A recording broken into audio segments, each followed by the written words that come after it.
good.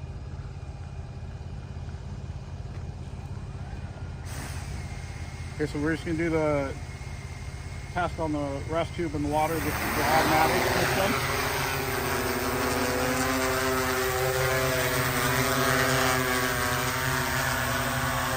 I'm gonna fly it so you guys can see a little bit how it goes.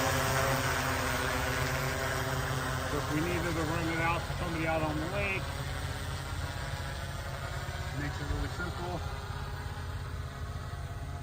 Flies really good, no obstructions or anything.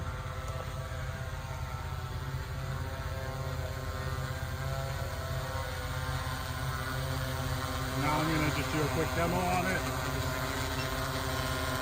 So now if you look at the controller over here, you can see that I have the PVSK on the hook system.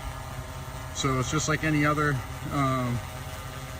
function on there. So we're going to hit the unlock, make it ready to go, and now we'll show you how to do it.